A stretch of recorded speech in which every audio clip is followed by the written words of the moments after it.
I guess we're live. Yeah, you guess right. Here we are. Yeah, dude. So, yeah, how about that intro, huh? Fantastic intro. I know you love it. It's almost like I know what I'm doing, kind of, but not Almost. really. Yeah, yeah. Good job with that. Yeah, dude. I'm rocking the Button Willow t-shirt and the motorbike Button Willow Yeah. hat. So you're still today.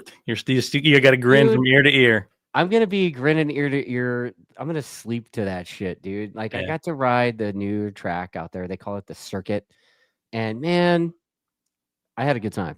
It was fun. I'll The bet. track is I super saw the rad. video. That's a good video. It's like up and down. You're gonna be going up and down the gearbox there, first gear a couple times. A couple places are gonna shock you if you've done some laps in your car there or when it was still dirt, right?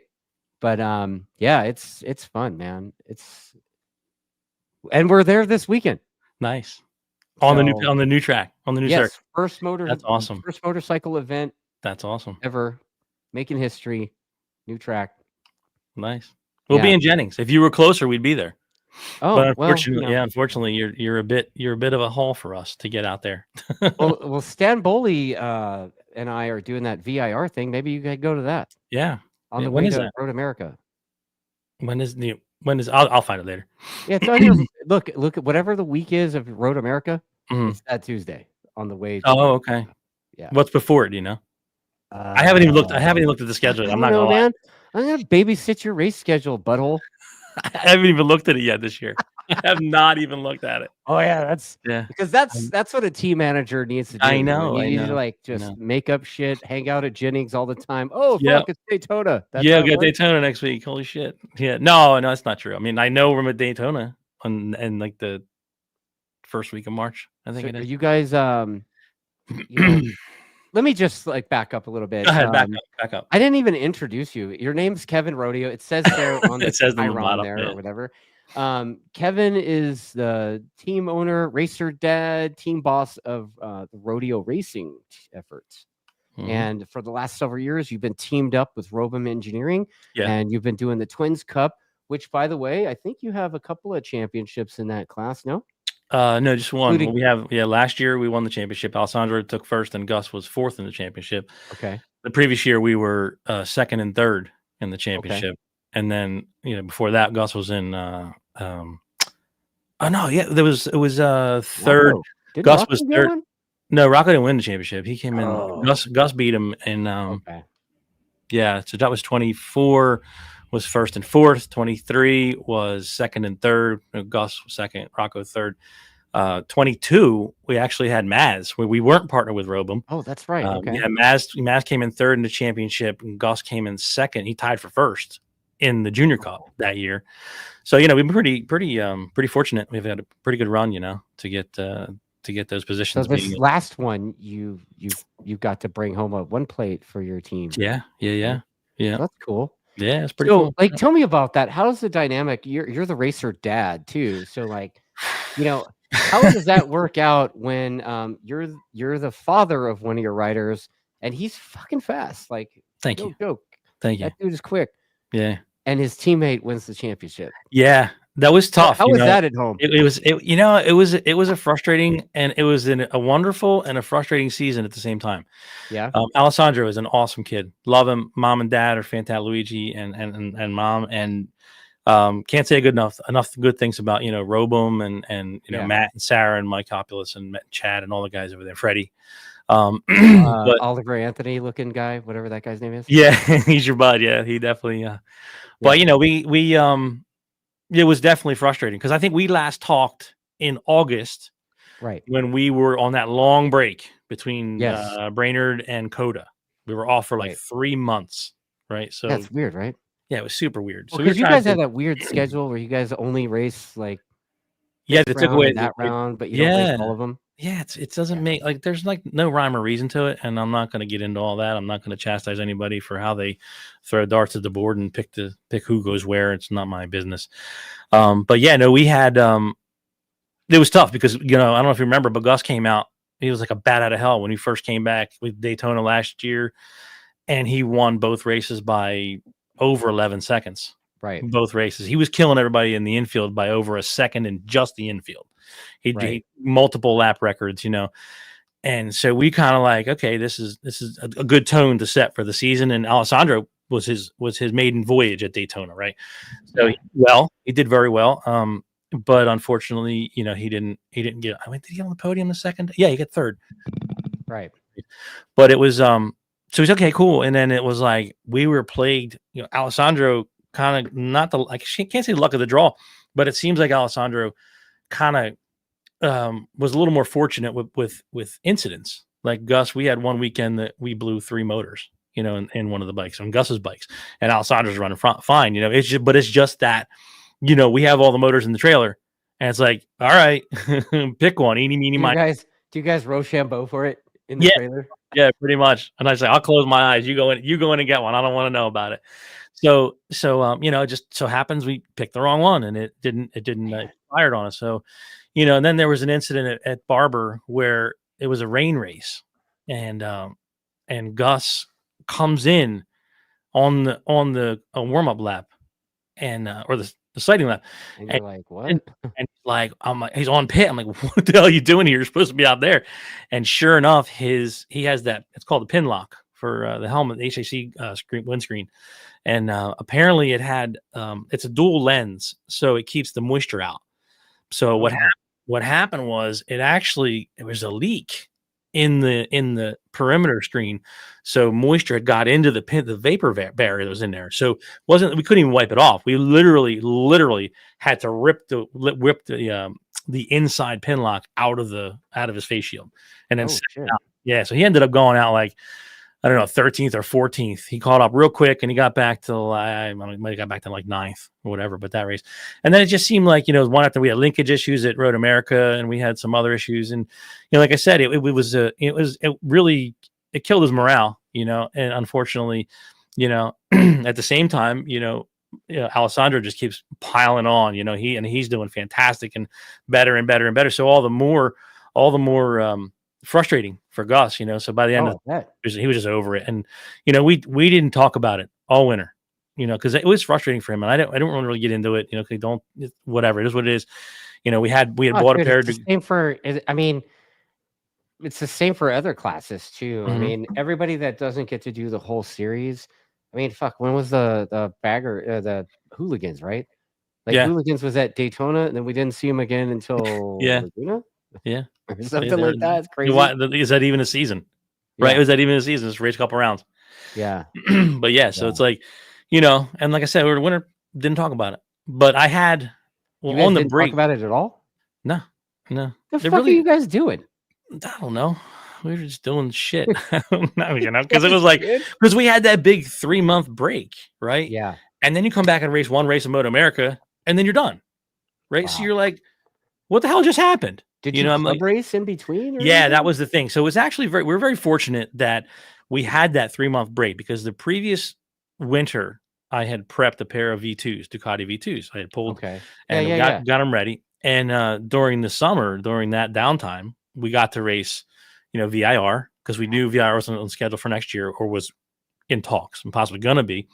And then we raced a couple rounds of Jersey on the V2. And then we did the Jersey round on the V2, but it rained the whole weekend. And I'm like, I said, start where you want to start, do what you want to do. I don't care. I'm not throwing these bikes down this track. No. So you want to get out there and ride them? You don't. I don't really care. So we did. I think we had a, I don't know, top 10 maybe. I don't know. I don't remember.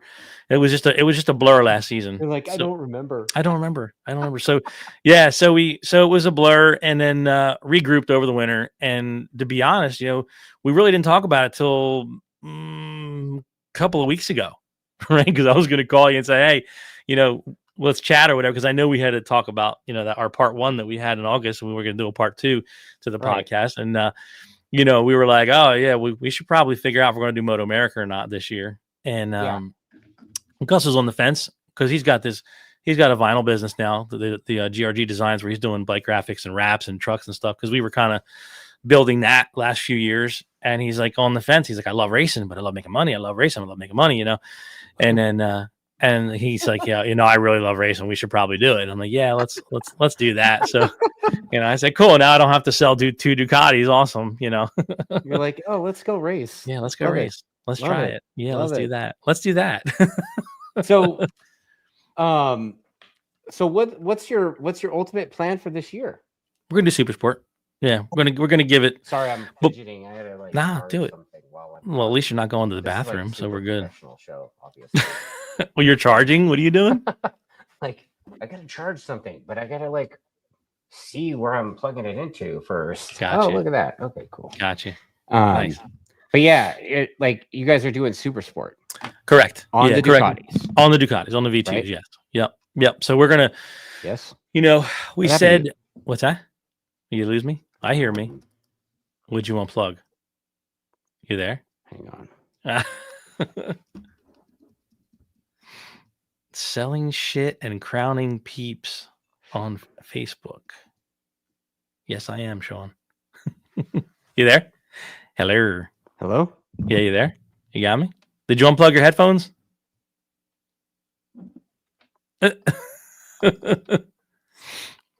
Would you unplug? What were you charging? What do I got? Wait a minute. Hello, IT. Yeah, right. The IT guy over here. What are we doing? I didn't mute it, did I? I don't know what happened. I hear you. Can you hear me? What happened to my show, man? Uh-oh. 1%. Once at 1%. Oh, Martin says he can hear me just fine. Where'd you go? I'm here. It's like you muted. No, Martin could hear me just fine. He just said it. Martin's How about now? I hear you. You got me? I feel like a total retard. Oh shit! Martin said you got Taco Bell headphones. What headphones you got? Plugging all kinds of things in. You can plug. Well, you're using that rechargeable shit, bro. You can't use that. You can't use that at all. Oh, Matt's got I turned on my. Oh, your cans died. I had to plug in something, and then all of a sudden it was gone. Wow. Was it Bluetooth? What is it? What is it? Ditch the headphones. Well, now I lost your audio. Now I don't hear your audio. No, nothing. Uh-oh. What do you got? No, he's out. Can you guys hear Dustin? Because I can't hear him. Brah. I had you. You got a loose cable. Can you hear me? Wait a minute. Oh man, last week he had to get off the camera to go take a shit. This week he lost his audio. Oh shit. No, nothing. I can join the chat, right? Who am I joining under? Kevin Rodio. I don't hear you. Uh-oh. I had you. Where'd you go? StreamYard has access. Nothing? Daniel goes, have you tried turning it off and back on again? Oh, there you are. What? No. Now you're gone. Uh-oh. Oh, that's me. I hear the plows going. So your mic goes into a mixer, right? Oh, Heron disconnect. Uh-oh. Now I'm still here alone. He left me. Well, he's back. Nothing?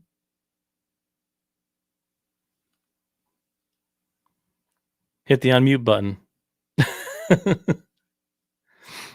You got to mute. You're muted. It's got the mute logo. T-Moon like, oh, no, don't bash Shure. No, don't bash Shure. Don't bash Shure. This is user error. 99% of the time is user error. Because I got the Shure headphones. It's got to be something in your settings. Oh, we got a private chat? Let me say nothing here.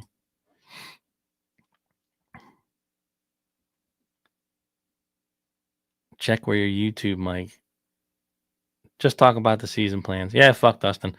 Yeah, well, we're gonna do Supersport, and we decided over the winter that we're gonna have fun doing it. We're not, we're not concerned. Obviously, we don't have Ducati backing. We're going to use V2. And talk to us like he's not here. Dustin. Yeah, so we're going to do Supersport on the V2. We have a pair of those ready to go. And like I said, we don't have a bunch of support from Ducati. So total privateer program this year with us and Gus. And because we kind of lost, I don't know, the organic feel of the team, because we've always been a family team. If anybody came out to the paddock and saw us, mom, dad, grandma, grandpa, the whole family's there to hang out. Yes, thank you, Sean. You like which? Oh, the you're fired. Yeah, I've had that for years. So anyway, yeah. So hey, coming back. You're still nothing. No, you're a mute. Nothing. Nobody's home. That's crazy. And you're not mute. Did you go through your control panel settings in there and make sure that the mic's addressed and whatnot? Because it was as soon as you plugged that charge in, it went out the window. So anyway, yeah. So we're gonna get back to we'll try to get Dustin to figure it out. Going back to the organic nature of the family team, and we decided, we're gonna try to. We're doing it on our own. We have very minimal sponsorships. We have one sponsor's been with us for a while. It's Luckstar VIP. They were responsible for helping us get over to BSB a few years ago. We're not concerned. Nothing? I can hear you now. Hey, there you are. What was it? What the fuck was that, dude? I don't know. I changed. Dude, I would go to a different window. And I could hear sound. I come back here, nothing. Yeah. Super professional show. It was as soon as you went to charge whatever you had to plug in to charge, it seems like it might have taken priority in your settings. I guess, dude. Yeah. But I wasn't plugging in anything with sound. We need a stenographer. Yeah. So anyway, I was just telling the guys here, because they were asking me to just go on about the season, and I said that, we're just gonna go it alone with Gus and the family and me, and we're gonna do it. We don't have Ducati support, which would be nice, but they don't give out a whole bunch of money, and they don't, they do give out a bunch of money, but it only goes in one direction, and I can't fault them for that. I'm not faulting them for that one bit. Right. But in the past, we had to, with Aprilia, we had to kind of do their bidding, because there was that pressure there, right? And then we had a partnership with us and Robum, and those guys are awesome, but you have that feeling like we don't want to let Robum down, so everything's got to flow right, and everything's got to be 100%. It's got to be over the top, and it kind of took us away from our organic team, from our family team than what we were. And it made us into this machine. And I wasn't really thrilled about it. I was thrilled about the relationships that we had, and don't take it the wrong way. I love, like I said, the Robum guys, Matt, Sarah, Mike, Chad, Freddie, all those guys are fantastic to work with. Right. But at the end of the season, when it came time for Twins to be done, and Gus said, I want to be done with Twins. It was kind of like when he said, I want to be done with Junior Cup. It's his decision.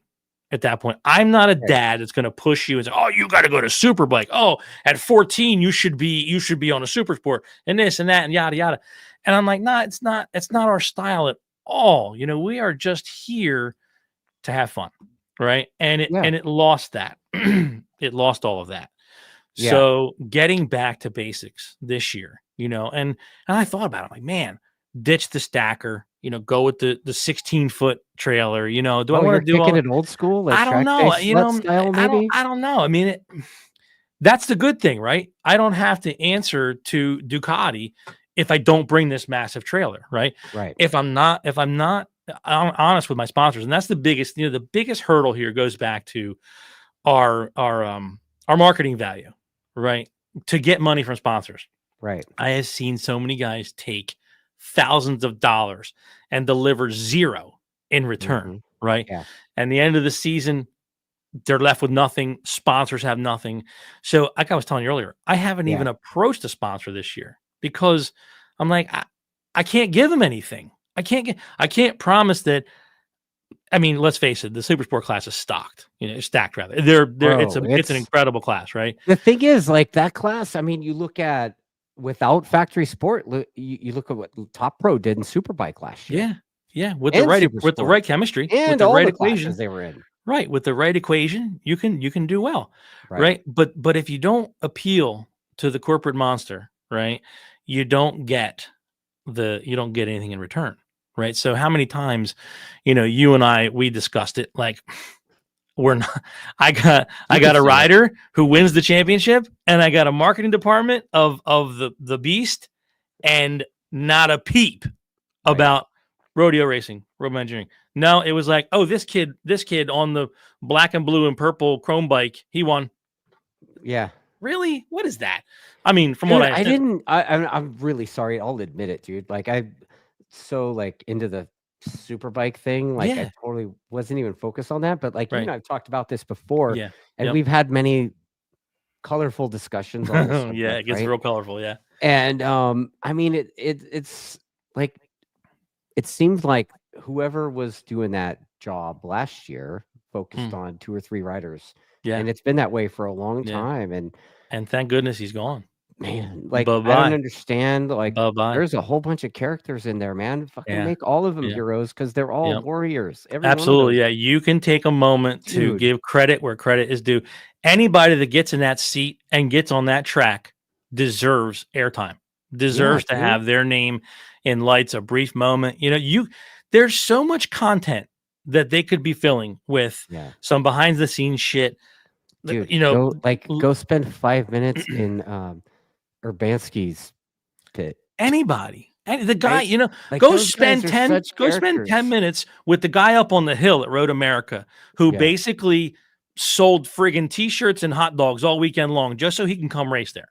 Because those are the guys you got to take care of. Those are the guys that are there they're there every weekend, and they don't care. Yeah. Like, and they know they're going to get the shit end of the stick. I just cry a little. I whine when I don't get the cry. If I don't get anything, I put a lot into it. We put a lot of time, a lot of effort, a lot of money, a lot of marketing. I mean, we were doing our own video series because we got nothing, right? So we're shelling out a whole bunch of money, right? And it's like, we're getting nothing back. So dude's gone. Okay, thank God. He got replaced by Shane Pasilio, and I can show you some, and I'll say this because I'll say anything to your face that I will behind your back. So I don't have any qualms about it, but I can show you some text messages that I would send to that dude last year. Like, why'd you show up at work today, bro? Were you even there? Did you show up at the weekend? Because why am I not surprised? Damn. Yeah. Cause damn, I'm like, oh, that's a great shot of Cam Peterson. Shane, you used Chavi's picture. Did you notice that one? You probably didn't see that. There was a release, right, where they literally were like something about Cam, and they used a photo of Chavi on a bike, and said, "Here's Cam Peterson going by." I'm like, that's not right at all. You're like, what the hell are you thinking, right? Man. And it's just the dumbest shit that they would do. And it was like, there was like a disconnect, right, between upper management and marketing.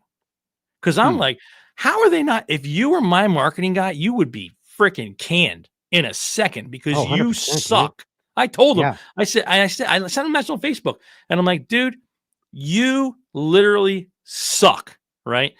And a month went by, and I didn't hear a peep, right? And then I get this message from him, and he goes, "Oh, hey, Kevin, I'm just seeing this. I'm sorry that you feel that way, but I apologize. I don't check my social media messages all that often." What a crock of shit. I'm like, you're the social media guy. You're the social media guy and you don't check this. Get the fuck out of here. I'm like, what kind of dipshit are you that you don't check your text my messages? God. So, but then he gave me his actual cell phone number, which was a mistake because I'm texting him shit. Hey, sorry, sad to see you go. Sorry about that, buddy. Yeah, I bet. But the thing is, it's like, the series, like I said, the series has all those characters in it. Yeah. I mean, there's so much content. I've gotten to interact with Matt Scholes quite a bit during the off season so far, testing and stuff. And that dude is a lunatic. Yeah. Like, I mean, literally, dude, like, he is so fired up, dude. He's crazy. I mean, I was just like, okay, bro. But dude, he was super down to earth. Super. Oh, 100%. Excuse me. Super down to earth. Like, it's funny because my father, who was like, when he came into racing, my father, he drives around his golf cart, right, all the time at the track. And I'll look at his phone and he'll have text messages from from riders and shit. My father would get the riders' cell phone numbers, and he would text other racers. And there is a return message from Skoltz on there. Oh, hey Mark, great to hear Gus as well. I really appreciate you. Blah blah blah. And he got back to him like every time he was right there. Yeah, and such a down to earth, that cool guy. Really glad to see him win the championship last year. That was cool. I was team Matthew. Yeah, I can't lie. I mean. Yeah.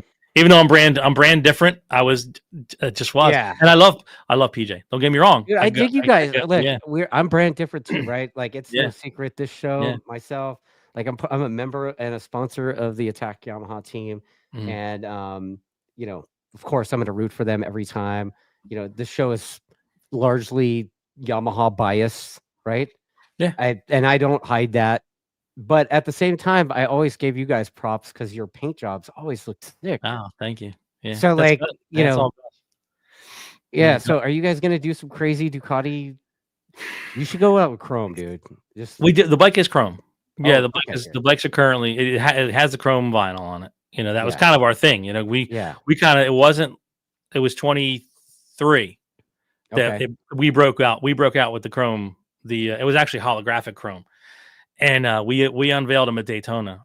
There was I know Michael Hill lost his shit. He was like, "These are the best bikes ever. I've never seen a livery like this." Blah blah blah blah. And he was going on, and he just flat out loved it, right? Every other announcer was like, "I don't know who those guys are. It's a decent motorcycle." See, dude, like the thing is, like for me with race bike paint stuff, like I'm old now, and I like this shit's supposed to be fun. Yeah. And so, dude, I'm all about like the dirty lowrider, coarse metal flake, and the homeboy stripes. Yeah. You want the big speedboat flake, the big speedboat metal flake. Lowrider. Yeah. Yeah. Is that what you got? Yeah. We don't have lowriders. I mean, like there's not enough room on the side. There's not enough room on the side of like I've got this guy named Crazy Pete that paints my helmet. And I know that name. Yeah. I've heard the name. So he's like this lowrider artist, follows the tour and stuff. And I was like, dude, just make it look cool, man. Like, that's all I say. I don't give him any direction. Yeah. I'm like, I'm not a big fan of green. And then other than that, go. And dude, he goes and does this thing. And no shit, dude. I was like, just don't paint like Aztec princesses on the side. And then he goes, oh man, there's only room for one Chi-Chi. Nice. He's like, oh, there's only one Chi-Chi on each side. That's all he had room for. Oh so my god, yeah, that's funny.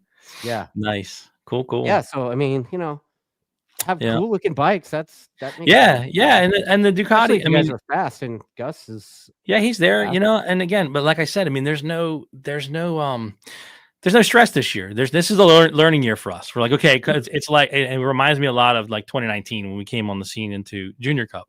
Right. It was like 12th and 13th and 14th, and we're totally fine with that. Totally fine. Right. Will we do West Coast rounds? I don't know. I really don't know. I don't know that we'll do Dakota. Laguna.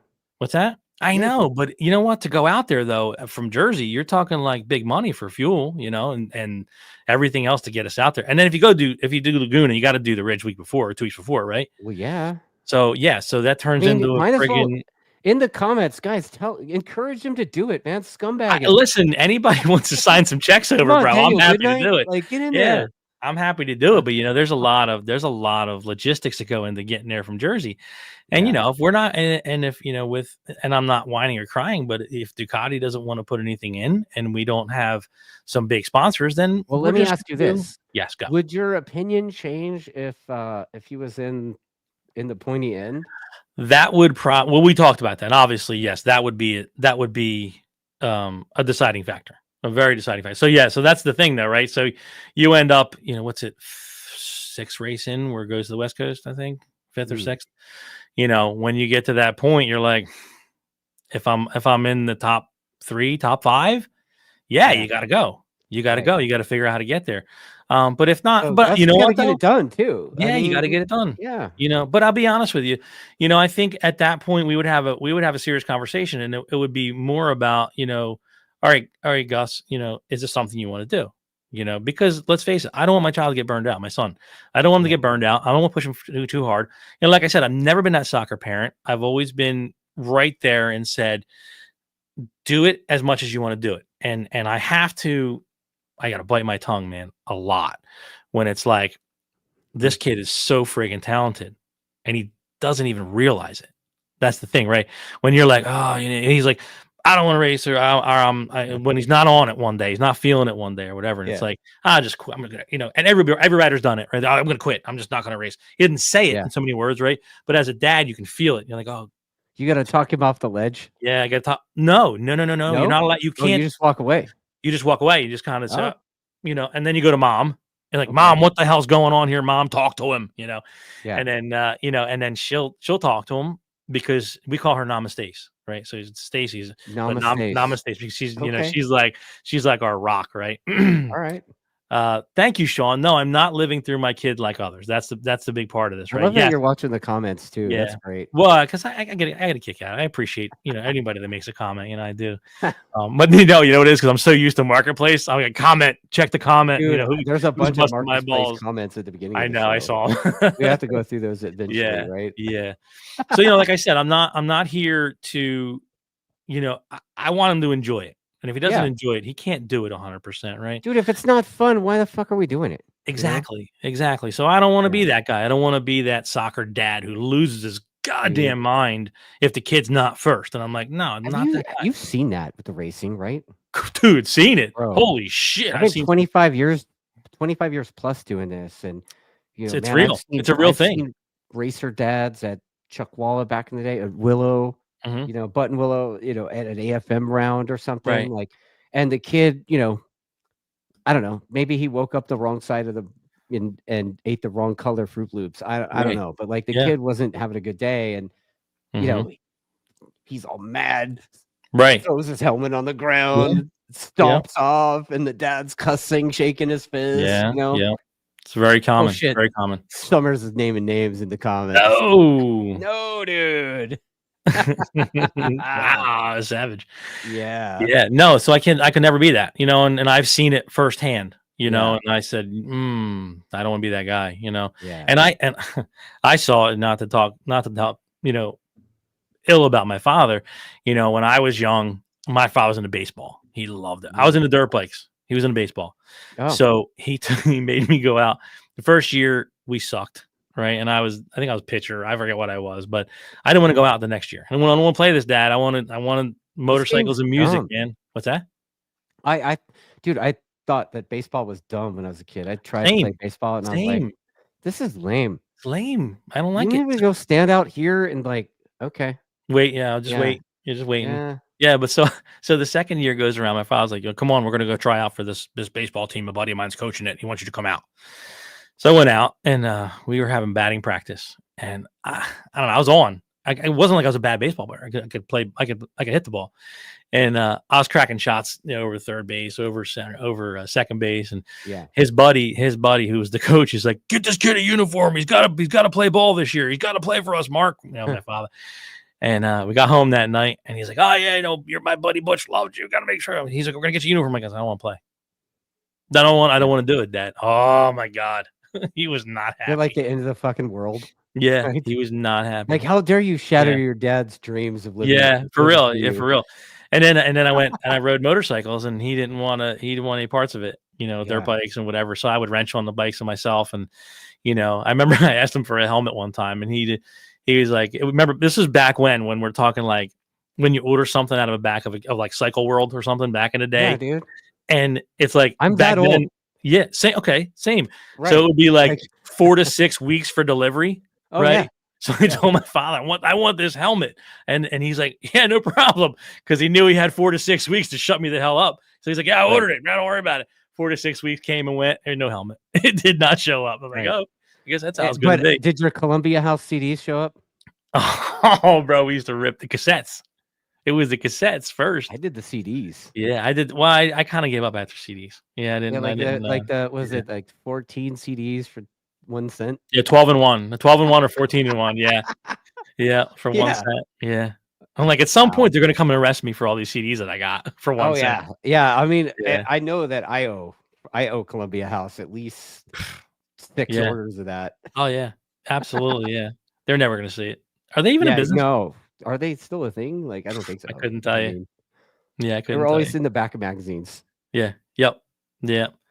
Right. So that's what we're doing. We're not to get back to it. Yeah, we're not. You know, you guys are just doing it for fun. We're just doing it for fun. Yeah, and at that level, that's the thing, right?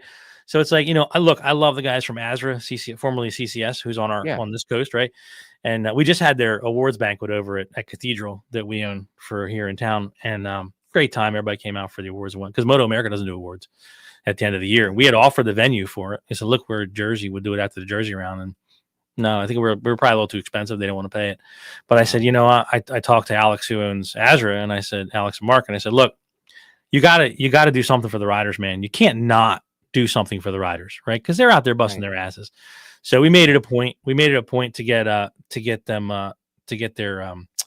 banquet, the awards banquet, taken care of. You know, and they came over to our space, and everybody showed it was a great time. You know, but Azra's great. Don't get me wrong, but you know, the guy, it's a different vibe, you know, different vibe.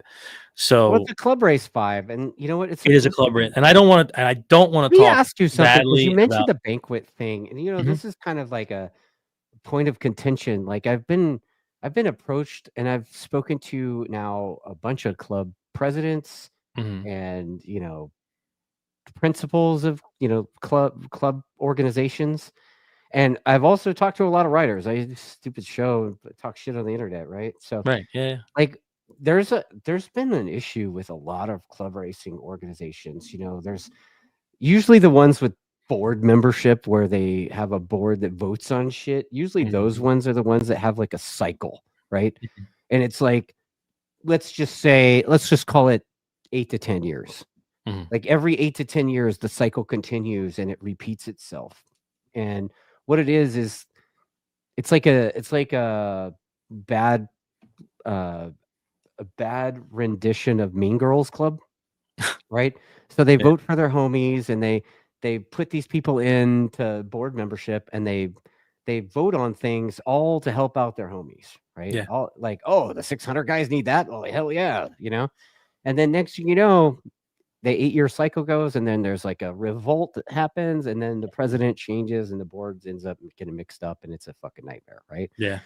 But one of the things I'm noticing lately is that people are talking about awards banquets and how much they cost, and I know how much they cost, or at least I used to know how much they cost because I put on a few with CVMA, a club that I used to run, and I was a founding member of that club.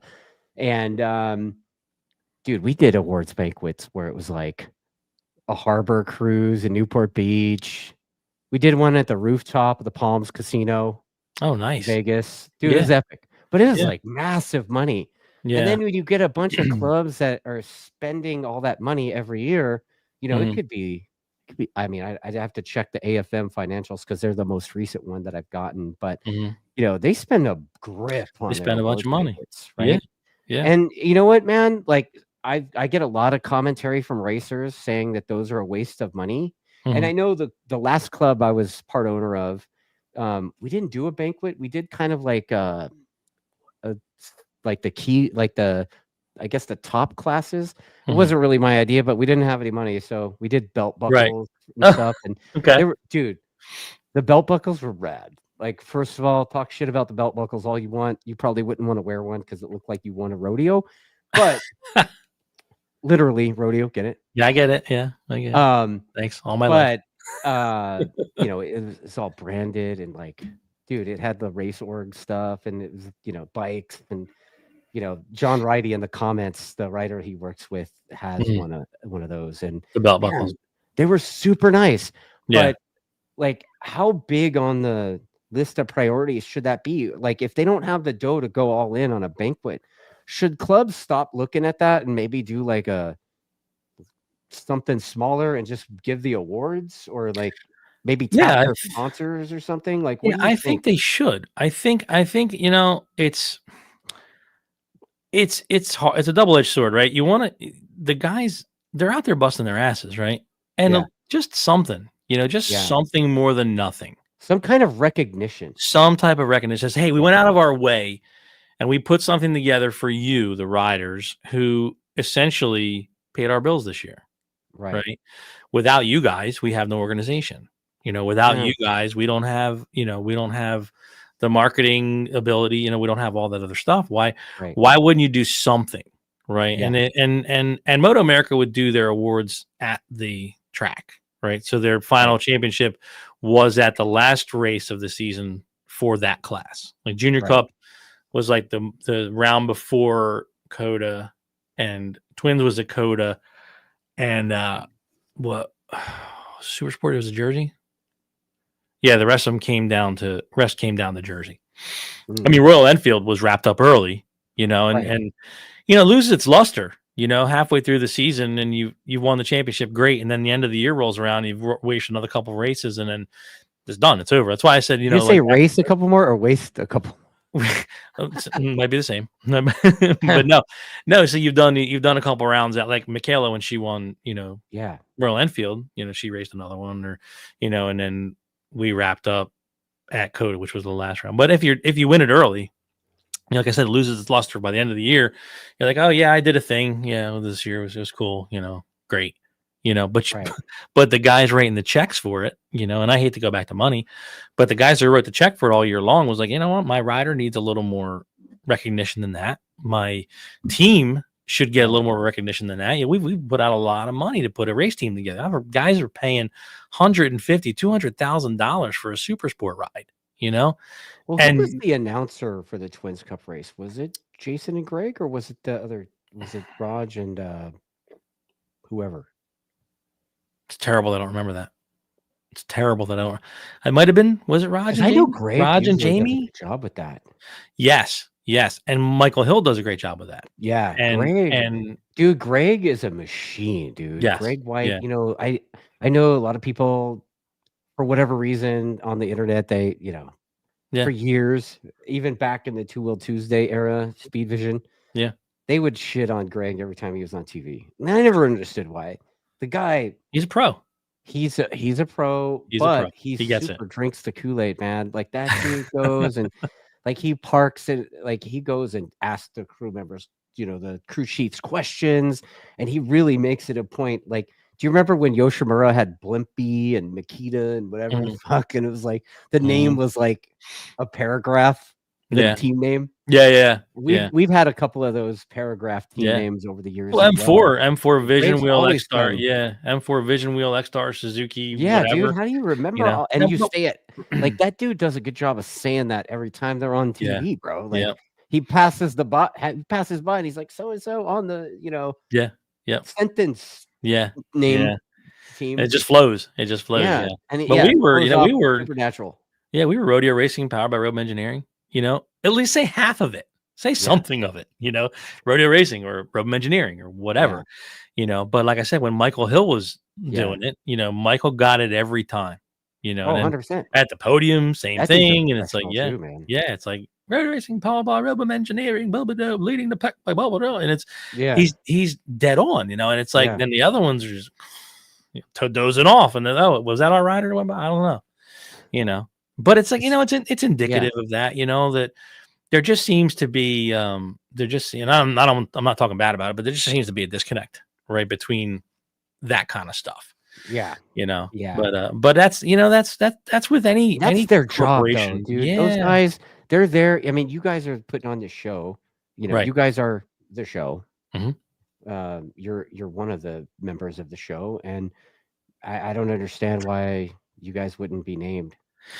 Yeah, I know. You know what? You should. When you talk to Michael Hill, can you please do Michael Hill? Yeah, dude. On yeah, I will. When he does his mic on the mic shit. Yeah, yep. Like, it's great to be here, Michael. Thanks for having us. Yeah. You dirty Brit. No, I'm only kidding. I'm totally kidding. That guy is such. He's awesome. I love Michael. You know, love him. We hung out with him quite a bit a few years ago when we went to Portugal for the World Superbike round. Okay. And, you know, Lily and I was like, okay, Kayla's badass. Let's go make a scene. Let's be the Americans that made a scene. The dirty Americans. Let's go do that. The ugly Americans. Right. So we go do that. Like, I didn't have a voice for like a week when we got back from Portugal. And Michael Hill was always He's always on. Yeah, he's dude. Always that guy on. Switched on always, from the yes. jump, dude. Yeah. Because he's seen, he sees the bigger picture. Oh, right. That's the Daniel thing. Goodnight says that you're like an Australian Michael. Oh, thank you. Little shrimp on the ball. A little bit baby. of the Vogue in there, mate. All right. Yeah.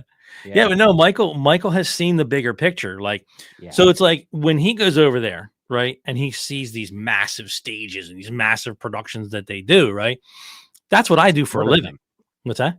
He's part of them. He's part of it, right? Yeah. But that's what I do for a living, right? So I'm sitting back at MotoAmerica weekends and Azure weekends, and I know Azure doesn't have budget for it.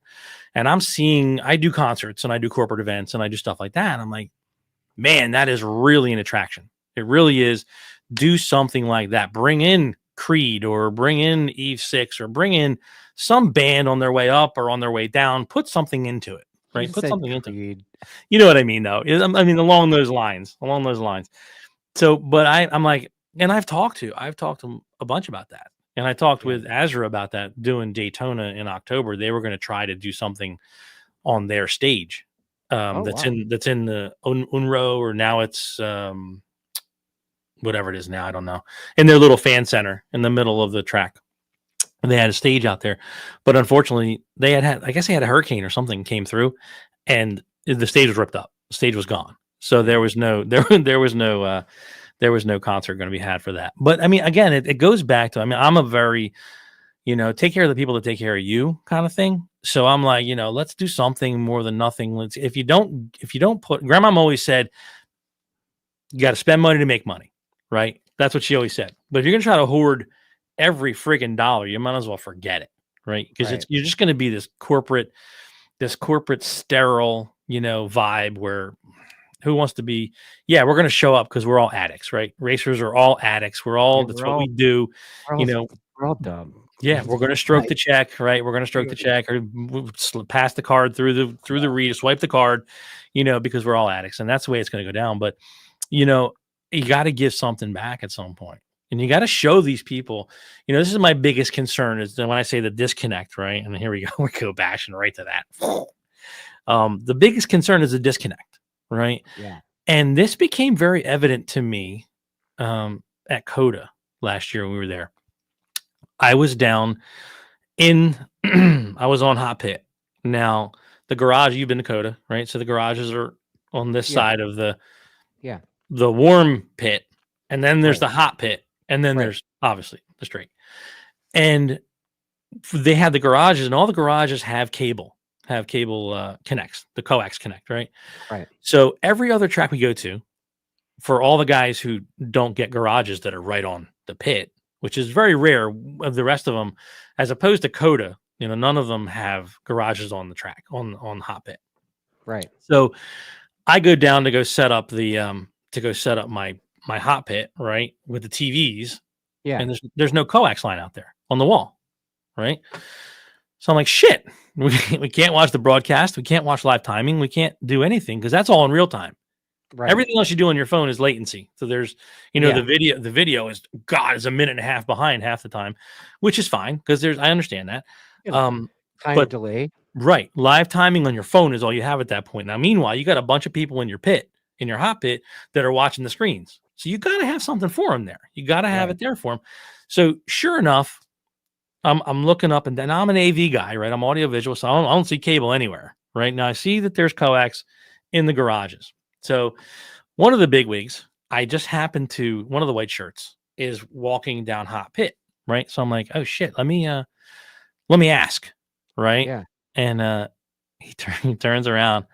Oh, hey Kevin, how are you? I'm like, I'm good. How you been? I said, listen, there's no coax feeds along pit wall here for any of all of these canopies that are here with all of their TVs, with guys that are standing there with cables, they're going, where am I going to plug this in? They're like, where are we going to plug these?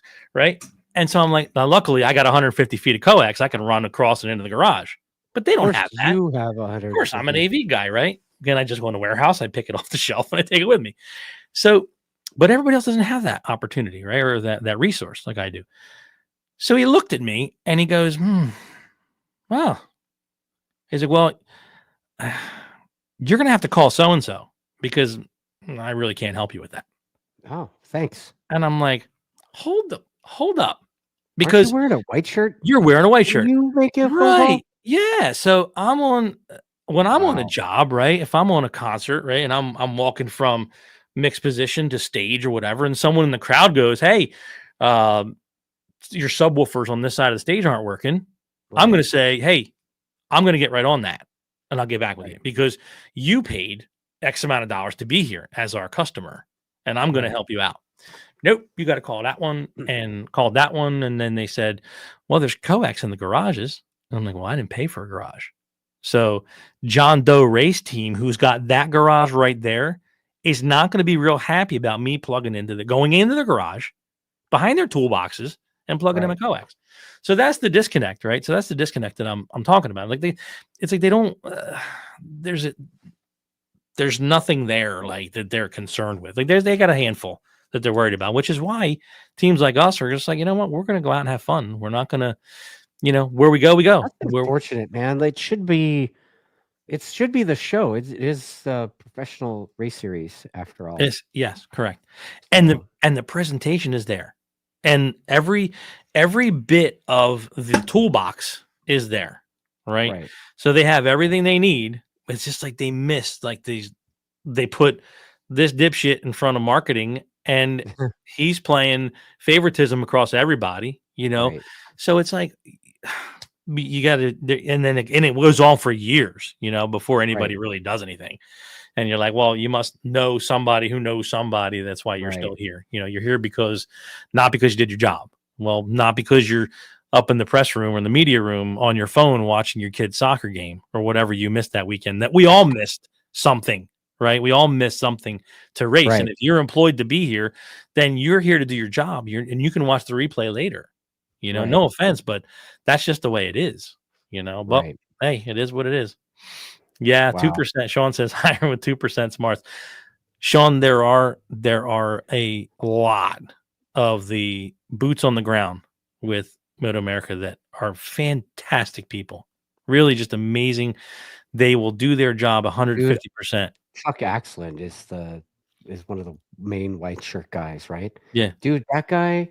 Like, I'm just like piece of shit, scumbag, SoCal track day, right? Yeah, shit, right? Yeah, that dude. Every time I've interacted with him, he's taken the time to talk to me. Really, and he's a good sport and lets me video him too. Really, like, oh yeah, dude. Nice. Like, I've got a bunch of videos with Chuck Axland talking. Yeah. I've even had him on the podcast. That dude is he listens, man.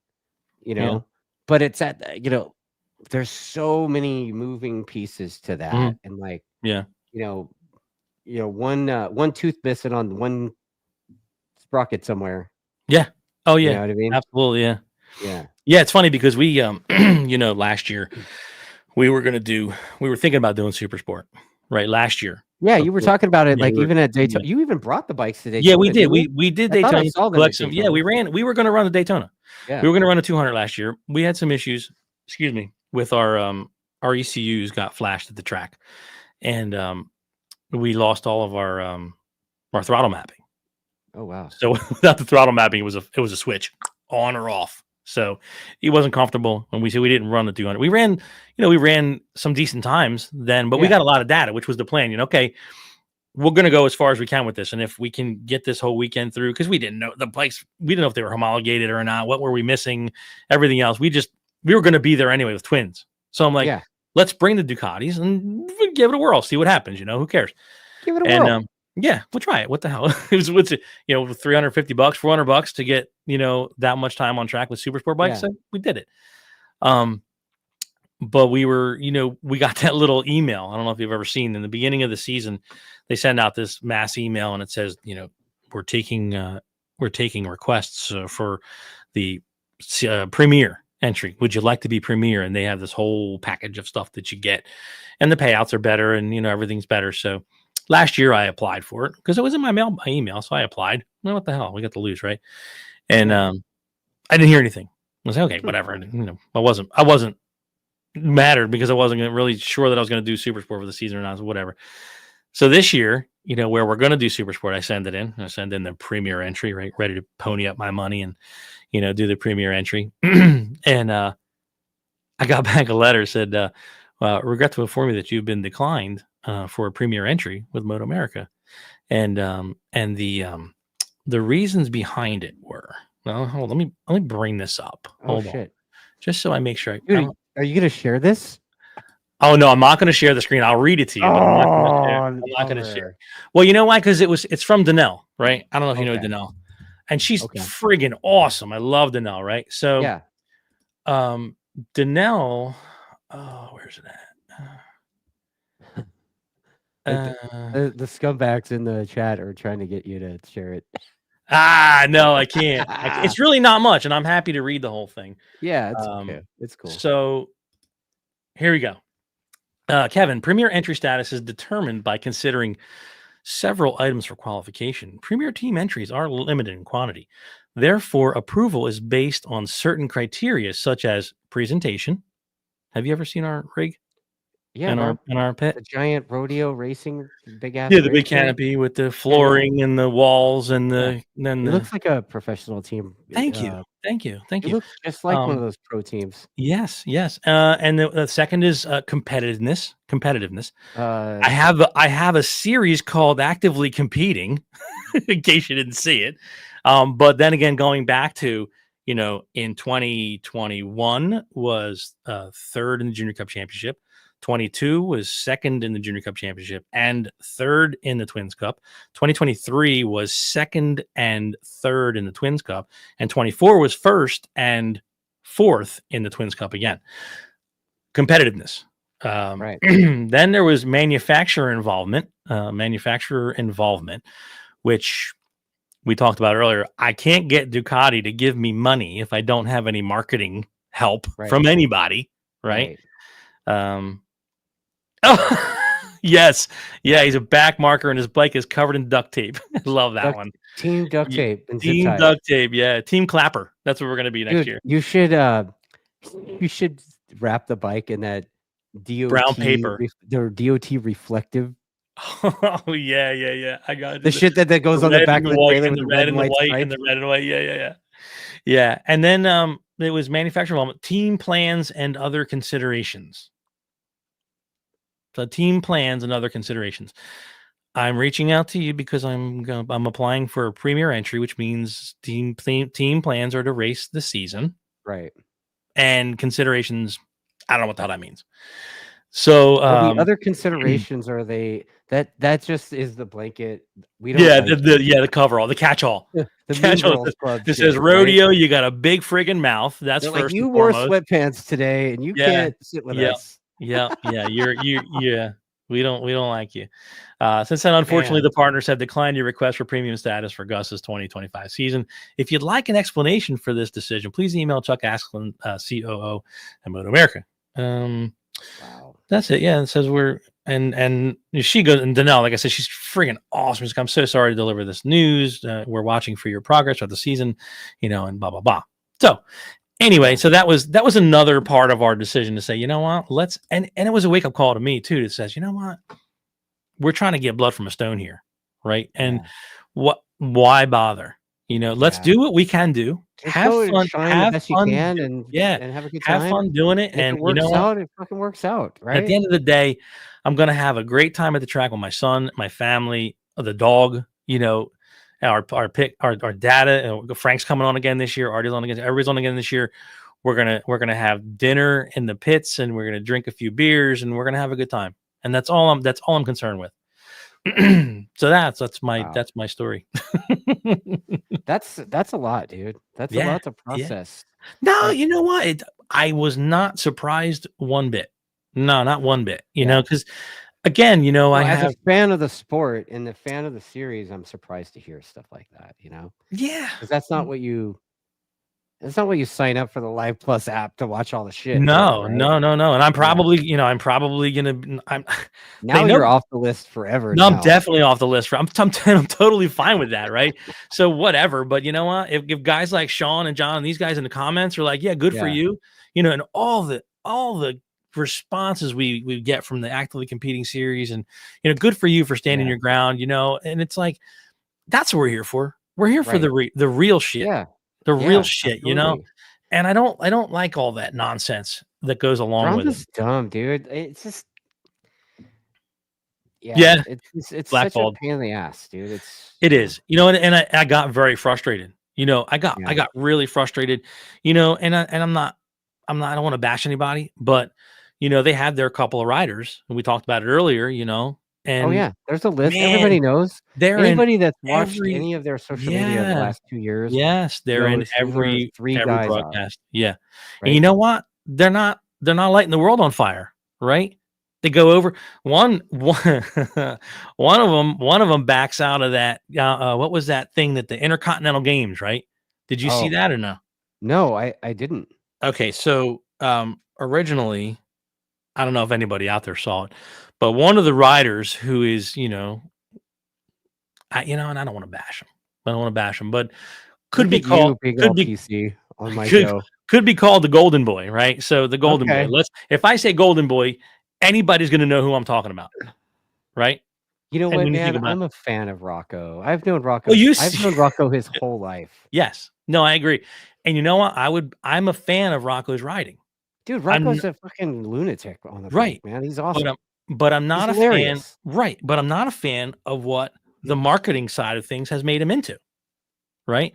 So they've got. It's not his fault. It's not his fault. No. And that's the thing, right? He's a good, I think maybe, I don't know. I'm playing devil's advocate here, right? Right. It could be that there was some directive to push the youth. Yeah. In the series, like, but only one. That was the thing. Maybe the guy that got pushed in that direction didn't see all the other youth in that same age group that was doing similar things. Exactly. Exactly. So, and again, I'm not like, it's salty. not his fault. And you're not blaming him. No, not at all. No. Right. It's the machine. It's the machine, if you will, or the corporate entity, and there's another one, right, who is, same thing. So marketing has gravitated towards this one, right? Because, it is what it is. And I'm friendly with the parents, and I'm like, and I don't want to bash, but, I've said it all along. I'm walking through the paddock. And if you have to mention this rider's name across every class, there's a problem, right? Do not race. If John Doe races Junior Cup and is doing very well, there's no reason to find a segue to put John Doe into every commentary across the board. And that's the problem, right? So these Intercontinental Games come along, right? And they think that this one's going to be the flagship to go over there and win the world on the R7s. I don't know if you know about this. So Hayden Schultz went over. Max Toth went over. Matthew Chapin went over for the junior R3 Cup, whatever that was called, right? And this other one was set to go over, and I guess be the one, right? Right. And it was like a week and a half before, and we get a phone call. Everybody got a phone call. An email went out. Blast went out. One of the riders can't go to this. Shit. To this, yeah. And Andre Lee and Mallory Dobbs. Andre Lee was the last minute add-on. He was the one that got the seat. Now we passed on it immediately. So I said, you know what? I'm not going to be the guy that goes over there and becomes, because we didn't do great. Right. We always are up against it when we go overseas. We really are. I'm a firm believer that we need to focus here at home and not go over there. But this one, going back to that, this one backs out last minute, just got hurt or whatever. But you know what? It was a marketing ploy, right? That decided that, you know what, I'm going to go over there. I might get my ass handed to me. It's probably not a good idea if I go over there. And sure enough, I think we did okay. We didn't do great over there, which again, I keep saying, why are we focusing over there? Why are we worried about the FIM, what they're doing over there? We're Americans, man. We're honestly, dirty. Dude. Like, I didn't really give a shit about that one. I think the cooler event was the Rossi Ranch thing. Oh, I didn't see that. Oh, bro. Like, JD Beach and Sammy Halbert went over there, and really, Oh yeah, That's dude. cool. Like it. Yeah, Nice. that's strong. It's like Yeah. a sort of like a, I don't know if I would call it a TT track kind of thing, but it's like, Yeah. it looked really fast. I've heard about that. I've heard about the Bro, kind of like the TT track or whatever. Yeah. it looks gnarly, and it looks. I mean, there's like MotoGP star guys, you know, and then there's like JD. JD's Right? awesome. I love JD. Dude, Yeah, JD he's is awesome. rad. I just got a Yeah. message from him today. Yeah. But yeah. But yeah, you know, it goes back to that whole thing. We should be focusing here, you know, keep it in house, you know, and just make it a rock show, make it fantastic, make it over the top, whatever.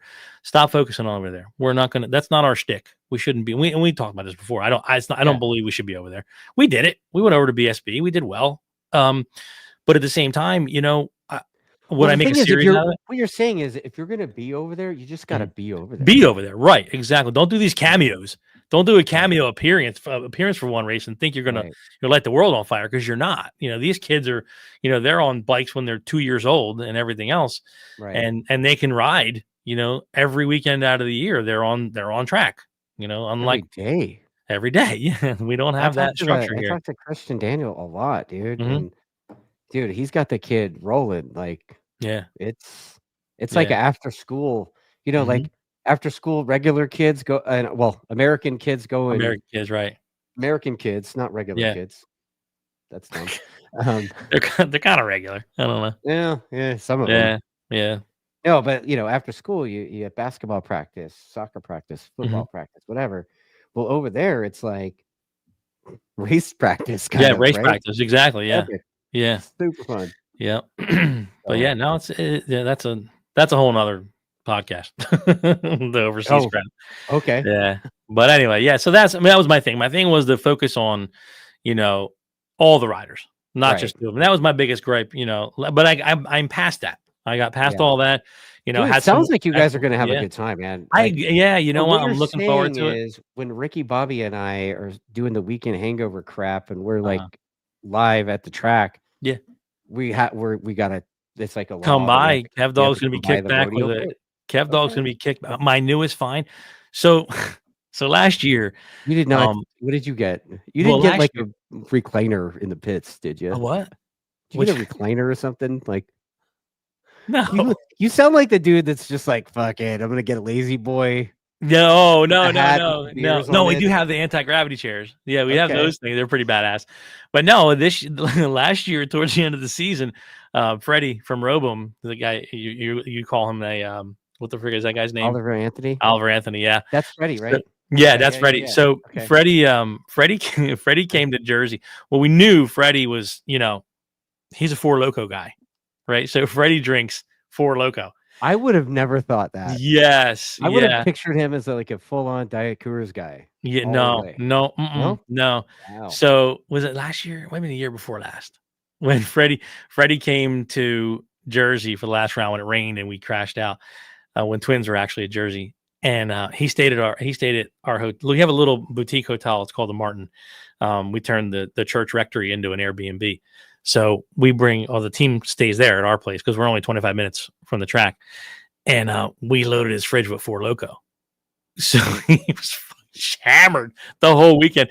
But so he ends up giving them to me, right? So I'm like, Four Loko's the way to go, right? Because I'm like lit, right? So I'm lit. You know, I've never had one, right? So I'm lit. And then is it like a wine cooler? What is that? No, it's like 12% alcohol, I believe it is. It's a big, like, it's a big tall boy, right? But it's like this. It's like, I don't know. So that was I'm not gonna lie, it was too much. Yeah, Sean says those were banned for a while. They actually were. Four Loko was banned in the United States. So I said, you know, I probably shouldn't have this too much. Yes, 14%. That's it. I'm sorry. So I'm like, yeah, I probably shouldn't do this. So I ended up finding, because I'm a big Monster fan. I like Monster energy drinks, but sugar-free, right? Right. So Monster makes a Beast Unleashed, which is like the original Monster, but it has 6% alcohol, right? Boozer Monster? It's a Boozer Monster, right? So I'm like, okay, this year we're gonna have a good time. and we're gonna have the fridges will be stocked with Monster Beast Unleashed and whatever everybody else wants to drink, and you know the chairs will be there, the anti-gravity chairs, and you know whatever. Yeah, Just good luck with all of that. Yeah, just having, and they'll probably have us parked out in the friggin' spectators. Oh, I'm sure. We'll be in like at Daytona. We'll be parked in like camping zone yellow, all the way out by the chicane, and to get out at Laguna. You're gonna be in turn 5. Yeah, exactly. Right? No, Daniel, the Peach Monster is not the shit. I'm sorry, no, I can't give that to you. Dude, you were saying all this stuff. It reminds me of my buddy Chili, the guy that I do that bicycle stuff with. Yeah, dude, Chili was for a while. He went through this phase where he was like, "Mike's Hard Lemonade." Yeah, bro. Yeah, he would stock his fridge full of stupid Mike's Hard Lemonade stuff. Yeah, what, dude? Well, I can't stock it because there's nowhere to buy it in a case. You have these they have like a 12-pack of like multi. Like peach and watermelon, and I don't like any of that shit. I just want the original. So we were out in Amazon. What? You probably get it on Amazon. You can't buy alcohol on Amazon, can you? I don't know. Can you? Can you buy everything else on Amazon? I'll have to check it out. But no, so we're out at MotoAmerica, and I'm with the Moores, Will and Kamisha, Michaela's mom, because we're very good friends, right? That sounds like fun. Yeah, so we're like, all I said was, I gotta go find some Monster, and Will's like, yo, let's go. We hop in the car and we go. Dude. Yeah, so we go to the liquor store, and I'm looking. I can't find it, but I see a single. There's singles out on the front half. Well, they had this little IPA closet refrigerator. Sure enough, the case of these, there was a case that are supposed to be pulled out for singles. So I scooped that out of the case in the back. I brought the whole case to the counter. I said, I'll take this, and the girl was like, "What?" I'm like, yeah. He's like, "Boop boop boop boop." You scan everyone. I don't care how you do it. Scan everyone. You know, hit times 24 or whatever. And I had, we were good. Oh, man. But listen, I joke, but outside of racing, I don't drink. I really don't drink at all. Occasionally, if I'm in a show over at Cathedral, if we're doing a show, depending on the show, I might have a beer or a Monster or whatever. But I don't drink outside of. Oh my god. Yeah, I don't drink outside of the racetrack. Or loco. You need a little bit of stress relief at the end of the day. Beast Unleashed. Yeah, I'll send you the link. Yeah, I don't drink, so yeah, I really don't need. Like I said, I really don't need soda. This was IBC cream soda. Oh, nice. Heads up, nice. I don't drink alcohol at all. Nice. A root beer, that's about as beer as I get. Yeah. Yeah. I'm not a beer. I don't like beer. Yeah, I definitely don't like beer. I'll drink a lager, Yuengling. But you guys don't know what Yuengling is out there in California. Do you? Probably you guys have that? I don't know. Yuengling, it's brewed over here in Potsdam. What the fuck am I supposed to know? I don't know. I don't drink either. I just know that. Man, I drink the ginger beer. That's right. Oh, Summers knows. What is ginger? What, ginger ale? Is that what that is? Ginger beer. It's like it's a little sweeter, a little more. I don't know. It's nice. Okay. Nice. Yeah. Cool. Yeah. Well, there you go. That's where I'm at, dude. No alcohol though. Jeez. Yeah. So tell me about what's your deal with the trolling marketplace? What? I don't troll. They troll me. They troll me. Yeah. Responses are epic, dude. Well, yeah, they didn't used to be. It's kind of evolved. I've had this is my marketplace experience because every year I sell my fleet from Yamaha, right? Okay. And I sell the fleet, I give the check to Yamaha, and then we just keep the cycle going, right? And every year without failure. I mean, mind you, these are like 1 year model old bikes. Mm-hmm. How old are they? How old are they? 1 year. Do you put that in the description? Yeah, it's a 2020. And then they say how old right now are 2024s. Right. Okay. Right. And they're totally stock. They might have 1,500 miles on them. Right. Okay. They're legit, totally stock.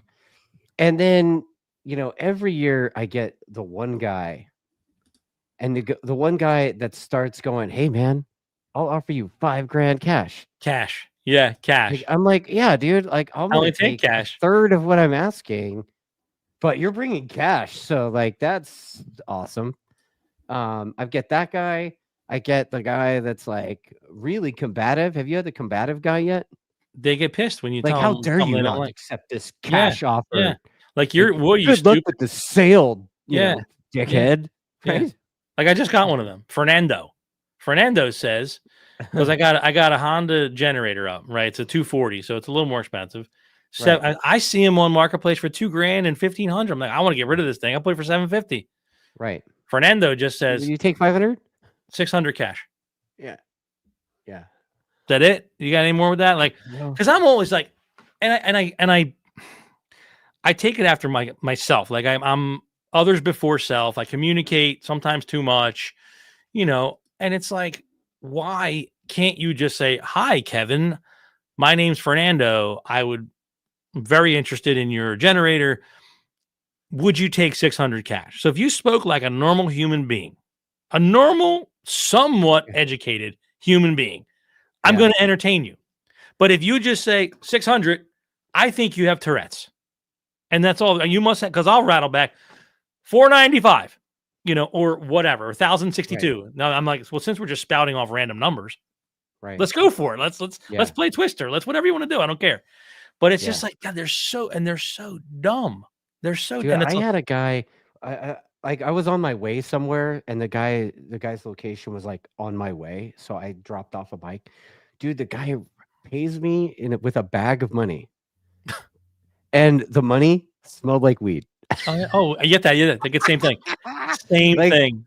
But this was like before the weed was legal. It was like, okay. Yeah, dude. It was like a brick of money, and the guy's like, here. And I'm like, thanks. I know where this came from. Wow. Yeah. Yeah, it's crazy, and a lot of them, like one guy. I couldn't post this one. I couldn't post. I wanted to so bad. I went full political, right? And I don't I've tried over the past a few years ever since COVID, right?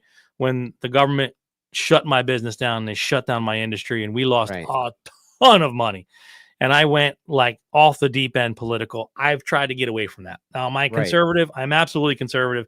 There's no two ways about it. So this guy, of course, it's, Fernando or Samuel or Juan or whatever, right?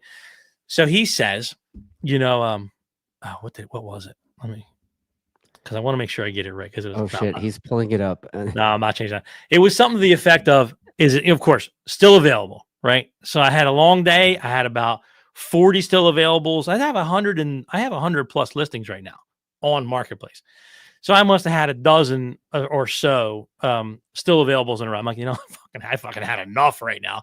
And he goes, is it still available? And I go, is the border safer now that Donald Trump is in office?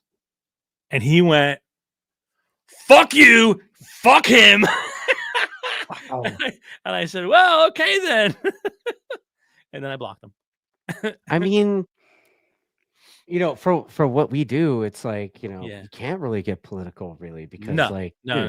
Like, I don't want to like alienate half my customer base, Right. Yeah. Well, for whoever you want to, like, fucking, like, I have my opinions. Exactly. I mean, and again, I know who I'm dealing with. At the end of the day, I know who you are.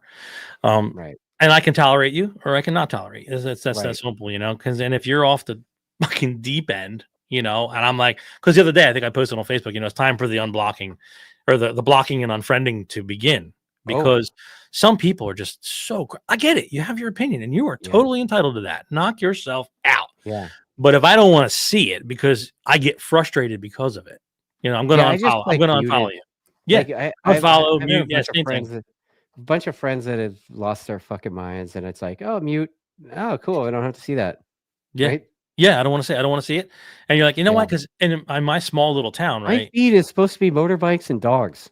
Right. I don't want to see Travis Kelce and friggin' Taylor Swift anymore. I don't care about Kendrick Lamar. I don't know who the first guy is. You didn't watch the Super Bowl? I'm not a football guy. I'm not a sports man. Yeah, I don't either. But you and a family, you're at a family dinner on Sunday, you got to watch the Super Bowl, right? Yeah. So this guy Kendrick Lamar comes on, and I'm watching as a production guy. I'm like, well, this sucks. I don't like any of this. And I sat through it, and it got done, and I'm like, oh, thank God that's over. The whole world's blowing up over this guy's presentation, his performance. I'm like, and everybody's like, all these, this platform, and he told everybody what it was like to be in America. And I'm like, I didn't see any of that. I just saw a dude sing a halftime show, and everybody went crazy. And then this Kelce dude who's on the Chiefs, he's going out with Travis, or what's her name? Taylor Swift. Okay. So she's there. And then all my feeds are full of this Kelsey and Swift and Eagles and this and that. Like, I don't know. I just got to unfollow everybody because I already got to turn this shit off for a week. But then I'm like, I got so much shit in my warehouse I got to sell. I got to deal with Marketplace. So I can't turn it off for a week, right? So you're just like, whatever, you know. Facebook is just a pile of shit. It's a dumpster fire. It really is. How about this, dude? Like on the last time we talked on the show, you had to take a pause. Okay, so this show I paused to fuck with my sound. The last show you had to pause to talk to your son on the phone about. Oh, dude was blowing me up. Remember, he was blowing me up. Yeah, he was blowing you up on the show. Yes, and something about a blown tranny. Yes. so I, in typical father-son banter, right? Yeah. I always bust his balls. He always busts my balls. Like, so there's like never any seriousness. So here I'm on the podcast with you and he's texting me.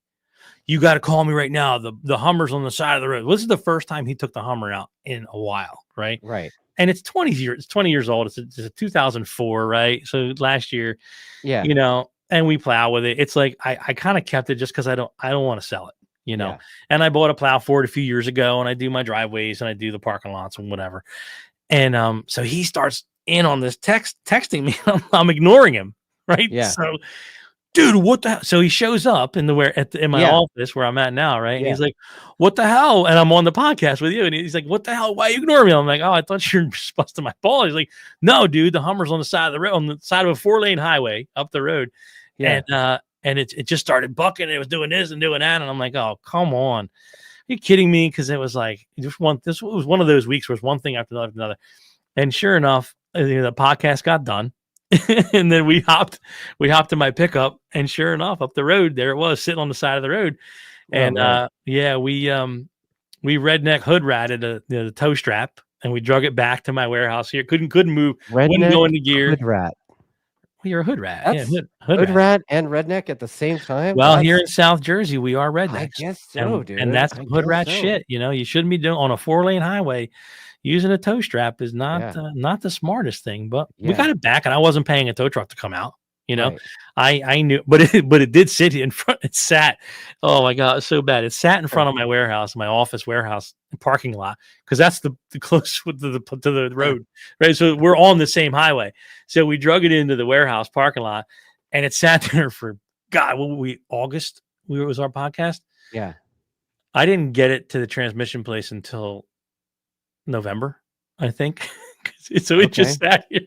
Battery's dead, tires going flat. Yeah. I got this busted piece of shit in my driveway for 3 months. And then I took it over to a buddy of mine's over here in town who does transmissions. And that was actually the second time we did the transmission on that truck, because they suck. What caused the transmission to fail this time? Gus told me that he never beat it. He never did anything like that. Yeah, but the previous year he was plowing snow with it in our parking lot. Oh, we have video evidence. Yeah, we're gonna share. That doesn't look like he's doing donuts. That is completely babying my truck. He's completely babying my truck right there. Yeah. Yeah. Oh, I mean, this move next is a really good one. It's a tight one right here. Oh yeah, dude. Yeah. The precision. Yeah. Yep. Wow. Yeah. Dude. Oh, this one's good too. He swings the ass around on this one. It's pretty aggressive. Dude. I mean, it's good. I'm digging it. I'm digging that actually. Yeah, that was a good one. That's solid. I think he was trying to duplicate mine, because I did one way faster. Yeah. You're gonna You want to share that too? Okay. Wait, yeah. This one was me, I think. Oh, we have onboard. This is onboard, right? Yeah, okay. Exactly. So he was trying to tell everybody that his were better than mine. Wow, dude. But I get the monster truck going. I get the monster truck tight spin going on mine. Wow. That's something. Jesus. Wow. Yeah. So that was that's a lot, dude. Yeah. So the funny thing was that my transmission guy, good friend of mine, he's down here, Good Deal Transmissions, right? Hooked us up. But he goes, yeah, I know there's only like 10,000 miles on this last transmission we did. I said, I know it's like, because it was 4 years plus, but I don't put a lot of miles on the truck. So he was like, I really can't warranty that. And I'm like, yeah, I get it. He's like, not so much as the warranty. He's like, but I saw your videos on Facebook, and you were ripping the fucking donuts in the parking lot. He's like, yeah, you burned your transmission up there. He's like, it was done at that point. He's like, so we really, and I couldn't blame him. I can't argue. I can't argue with that one bit. I mean, that it's like part of the fun of it, right? Yeah, absolutely. Yeah. And I mean, I hate to call it, but that's why people buy shit cars to do that, right? Yeah. So are you saying that your H2 is kind of like your shit car? It didn't start out that way. It definitely didn't, right? So I bought it brand new in 2004, right? Because at that time, the government said goes back to my governments. The government says, hey, go buy these SUVs that are over 6,000 pounds. I don't know if you remember this. I think it was Bush. George Bush was the president at the time. He's like, if you go buy an SUV over 6,000 pounds, we're going to give you a $25,000 tax break this year, right? So you save like maybe $2-3 on your tax end of the year if you're lucky, right? If you're lucky. But what they didn't tell you was the price of gas was going to go through the roof. And on this truck, you're spending fucking $6 a gallon, and you're getting 6 miles to the gallon, right? If you're lucky. If you're lucky. So I lost my ass on it. That was then, right? So fast forward, I had it for about 10 years, and it ran very well. Not a ding, not a scratch, not a nothing. And some lady blows a stop sign coming the opposite way. And she was in a 4-door caddy.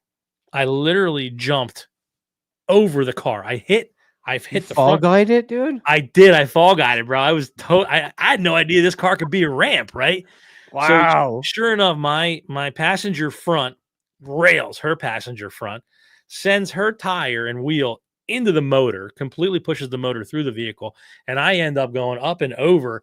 I land it like Lee Majors, like you said. Yeah. And I'm like, fuck. I'm like, never had an accident in this truck. Never a scratch, never a ding, never a nothing, right? And sure enough, I go to get out to go look in the car at her. I'm like, okay, I know the damage is on the front right. I'm not going around that way. I get around, I go out the left side, I go around to the car, and she's sitting there. She's got a coffee in her lap, and it's all over her. She's covered in coffee. Oh, and I'm like, the fuck were you doing? And she's like, of course. She goes, just give me a minute, right? Just give me a minute. She goes, I'm like, minute? I said, what the fuck are you thinking? And she goes, I just need a minute. I'm like, a minute? Really? That's what you're saying to me right now. I said, you just blew a stop sign. I know I blew a stop sign. She's going, I'm like, your car is destroyed. She ended up nose into this guy's front porch, and my Hummer's like 30 feet up. And it's, so I go over, look at it, and sure enough, not a scratch on it, right? But I'm looking at it, and the front passenger wheel, the control arm had completely bent back, right? About 3 inches. That's always good. Yeah. So I'm like, I'm able to drive it home, which is great because I'm not going to go send it to an impound yard or whatever. So at the time, there were no frames, there were no front inserts like that. That there's a whole insert sleeve that you can replace up in that front of the frame. And sure enough, couldn't find any of them. So they totaled the vehicle. I get a check for like $30,000+, which was fantastic, right? But probably I'm like, sold it for that back then. You could have. Oh, absolutely. Yeah. Cause they hold their value. Yeah. Well, then they did. So I get the check, right? And I'm like, I want the truck. I don't want to lose this truck. I really like it. So I buy it back from the insurance company for $7,500. So I'm ahead of the game, right? I'm like, oh, sweet. So I take it over to a friend of the family to fix it. I said, can you straighten? Oh, yeah, we can straighten this. No worries. Yeah. Fucking guy puts like Bondo and re-welds the brackets, and it looked like a fucking tossed out pretzel at a football game. The frame was terrible. Like, and did it look like if you did it yourself? Me 20 years ago, with Harbor Freight. Today's me or 20 year ago me? Because it looked like today's me could do it a lot better than what it was then. But me then, I couldn't have done it. Okay. But yeah, so sure enough, yeah. And then I said, I get it back. I'm like, I keep going back for six months. I'm like, it's not right. It's not right. It's cockeyed, and the tires hitting the wheel well and everything. So then I go over another friend of mine who has a shop down the road. I said, hey, can you fix this? So at this point, I'm kind of still ahead of the game. Yeah. So I take it to the other guy, and he finds a frame. So he replaces the frame. Frame swap. Did a frame swap at that point. Yeah, I have pictures of that. Wow. Yeah. So it's been through hell and back. Yeah. So I kind of don't want to get rid of it. And like I said, I have the plow for it. You can't buy a plow truck today for, how much a plow. I mean, you don't understand what a plow truck is because you're in California. Yeah, I lived in Kansas City. I know what a plow Oh, truck okay. is. I didn't know that. I don't yeah. drive one. Yeah. Well, I mean, between, my family, my parents, my wife's parents, everybody, I had one and I had a good amount of asphalt in my house. And then we bought Cathedral, which has like, I don't know, 200 plus parking spots. So I need to clear the snow over there. As a matter of fact, I'm going out there probably after I leave here with you.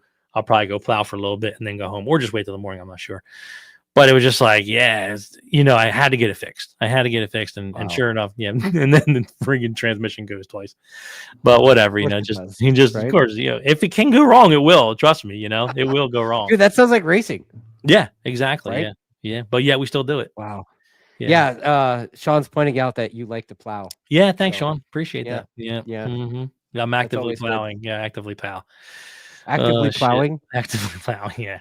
For real. New t-shirt for the racing? Yeah, right. Yeah. I never made those. Actively competing. I made one for me. I made one for you.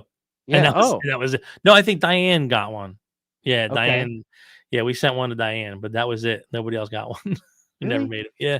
Yeah, I thought you were gonna be selling those in the pit, dude. I've tried that before, and it's just like it just never goes anywhere. What are you gonna? You're gonna make, what, $5 a shirt? You gotta sell 100. You know what? Put them on your website, and you don't have to make them. You just make, Yeah, the whole link through thing. Yeah, no, yeah. I know, but it's just one of those things. It's like you're just like, yeah, we're just doing this for fun. Get out of here. Yeah, everybody's gonna forget about this in 5 minutes.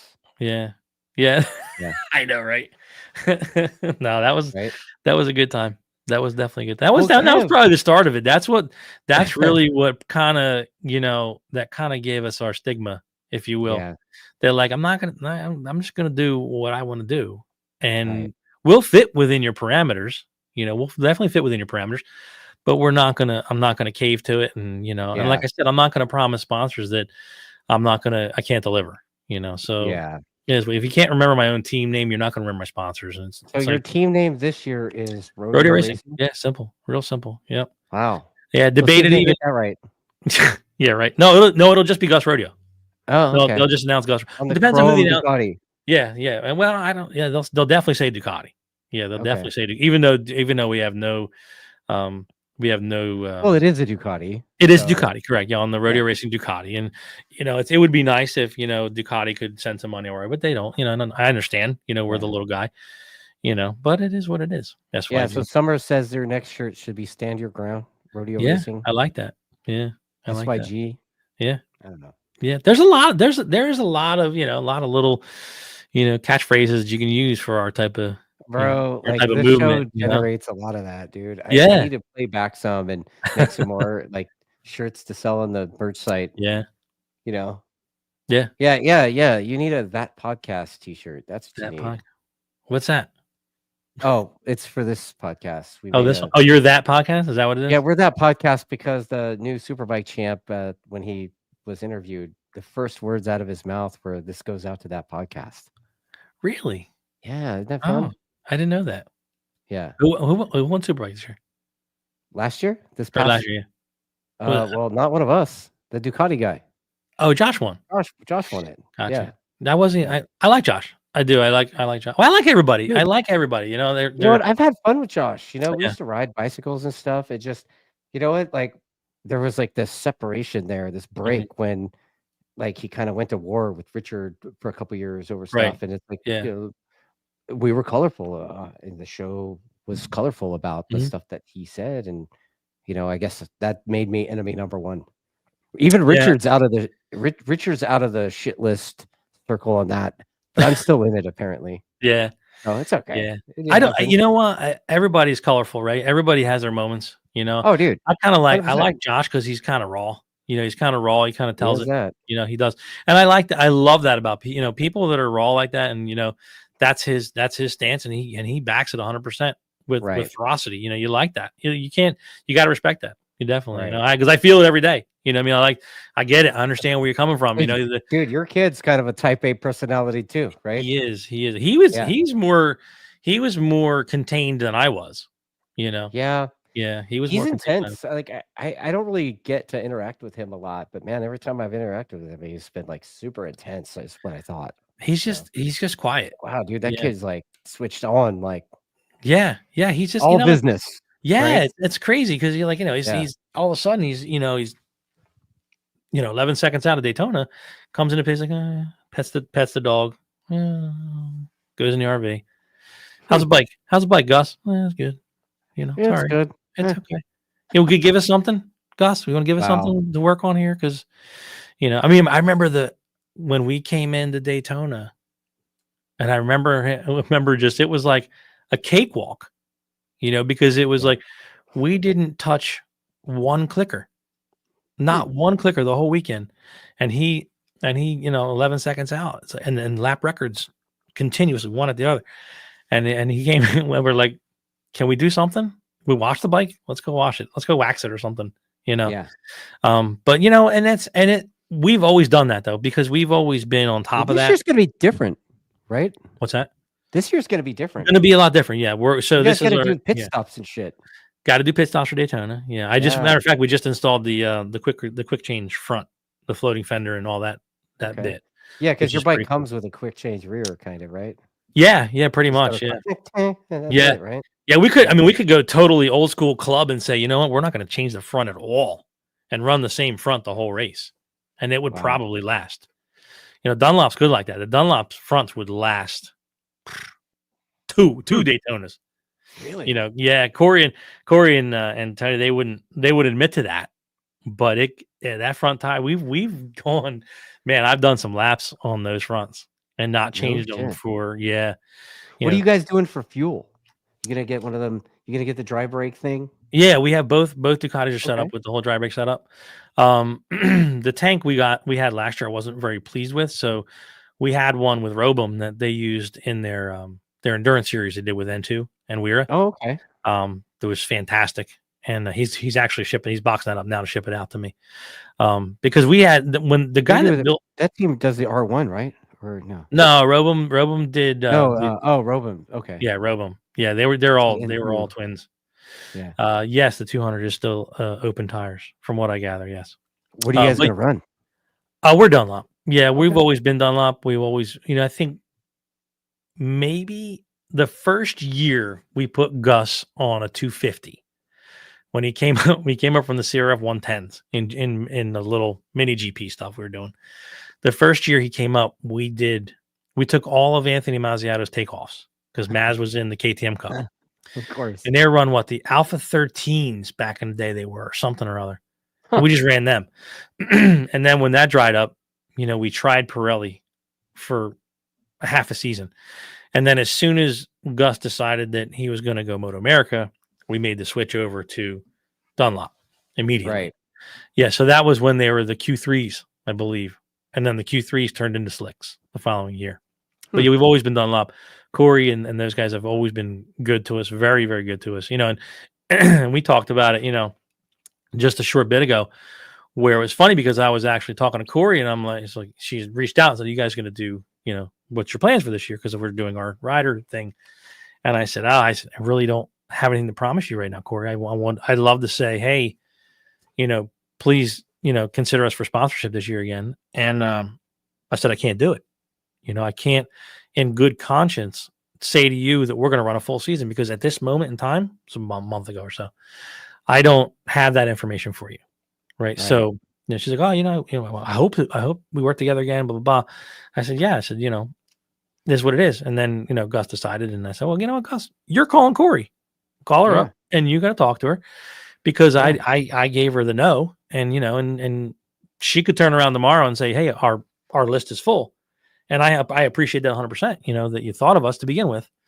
But it just wasn't at the, wasn't the right time, but like I said, I left it up to Gus now at this point. So he can make that phone call. And I was hoping, he can get some other sponsors, we're trying to groom him into that, that, way of doing business, so if this is the family team, right, which we are, you gotta basically, you gotta help out. You gotta help out calling sponsors. You gotta help out. You sound like the words that come out of Brian Van's mouth.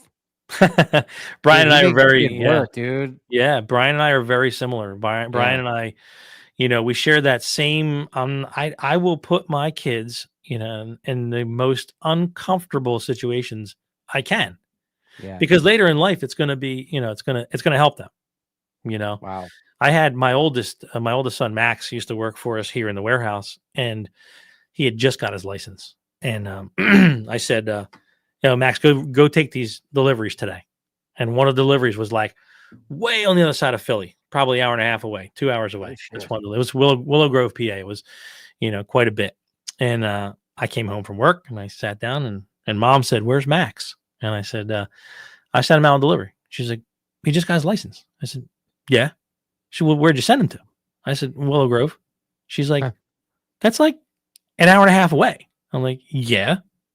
She's like, "You're okay with that?" I'm like, "He's going to figure it out. He's got a license. He's got a license. He's got to figure it out." Right. And sure enough, he went and he did his thing, So my thing has never been, I'm not like tough love, right, with the kids or anything. And God forbid, they don't listen to me at all, but when they do, it's nice. And at times like that, you're like, okay. And now Max, I don't have to tell him anything. He works his ass off. He runs Cathedral, the event space, and he runs the Martin, which is the hotel. And I don't hear a peep out of him except like, "Hey, Dad, the toilets are all backed up." So then I got to go over with the plunger because they won't do the plunging. Yeah, I'll tell you that right now. When it comes to shit, it's all over. Somebody's got to do it, and that somebody's you. Yeah, you know what? I don't mind because I'm kind of tired being the face of it. I got to deal with a lot of shit, and there will be people that come into literally, yeah. No, there'll be people that come into Cathedral, into the event space, like for a wedding or for a show or something, and they say, do you know, are the owner? Is there an owner around? I'm like, no, I'm just the janitor. I'm just the janitor here. And I'll sign emails the same way. If I got to email someone, this is Kevin Rodio, janitor. Dude, my KYT helmets guy says he like, it's like he pretends that he's the Chinese tourist. Yeah. Yeah, exactly. Less stress. What's that? So I don't understand. I don't understand. What we talking about? Wow. But yeah, no. Well, Kev, dude, fun chat, man. Yeah, always fun. Like, always a best blast. of luck at Daytona. Thank you. I mean, hope maybe after Daytona I could get a chat with Gus and see. Yeah, do a debrief there. Yeah, we'll make sure. I'd like to get his reaction to doing the 200 for the first time. Yeah. Well, we were doing the team challenge with Azra in October. Okay. Yeah, and unfortunately, literally, we were there. We were right there. It was Lamondre and Gus were trading back and forth the whole time. It was Ty Scott, Rich Escalante, Joe Lamondre, and Gus. They were all trading. They were within 1/10 of a second. Right. So sure enough, man, to come in, clutch goes. So we're out. It's like, we could have been that could have been something, but it is what it is. Hey, Steve Main wants to know if it's still available. Oh, Steve. Thank you, Steve. I appreciate that. Yeah, dude. Yep. Well, you know what, man? It's a good chat. I'm sure we'll catch up another one to Absolutely. Yeah, we'll make it a regular. We'll do a quarterly. Talk shit on the internet about. Yeah, we'll do a quarterly that podcast. Okay. Yeah. It's a date. Yeah. Quarterly? That's a lot, dude. All right, we'll do semi-annually. Yeah, if it's a good time, who cares? We'll have a blast. Fun chat, dude. Yeah, I'll maybe I'll drink a root beer next time. I mean, that's. I'll ship you out some Monster Beast Unleashed. No, dude, non-alcoholic. Oh, non-alcoholic. Nah, I'll just send you some Monster. I'm just waiting for Monster to send me some kind of sponsorship. That's all. There we go. They dump a bunch of money into Supercross. Why not? The Supercross guys get all the money. They do. Yeah, they do. Yeah. Well, you know what, man? Wish you the best of luck at Supersport this year. Yeah, appreciate that. I hope you get it together. Your son and the team gets their shit together in just a full season. Yeah. And I hope that the announcers say your team name right. Hey, you know what? We're used to it. If it doesn't happen, it doesn't happen, We're just there to have fun. Yeah, dude. And then thanks for all these lunatics in the chat, like arguing over whether or not it's still available. Esta disponible or whatever it is. Do you take cash? Can you trade for tree? I'll do cash. Yeah. I will some bless cash you and some tree. Yeah. Like I'm seeing that in the comments, dude. Sean goes do the Michael. I can't do it all the time. You have to do that. Dude, if you get caught on Mike on the mic, dude, you got to Yeah. do it. Like a law. It's like a Okay. challenge. Yeah, I'll do it. I just hope it gets recorded. You got to make sure you get. Well, it'll be on MotoAmerica Live Plus if he does it, right? I don't know. Some of that stuff's not there. Some of it just disappears. Yeah, the after scenes things. Yeah, because he puts in a lot of work. That guy. Yeah, he does. He does. Yeah. Well, right on. I hope everybody enjoyed this. Sorry that the viewers have dumped us for the last 15 minutes. Like, oh really? Oh yeah, like it's there's like, that's my bedtime too. I'm not gonna lie. I should be in bed because I'm on the East Coast. I'm 3 hours behind you. Yeah, man. This has been fun though. But I'll catch you on the next one, dude. Yeah, like, bro. Yeah, thanks for having me. Appreciate it. Cool. Yep.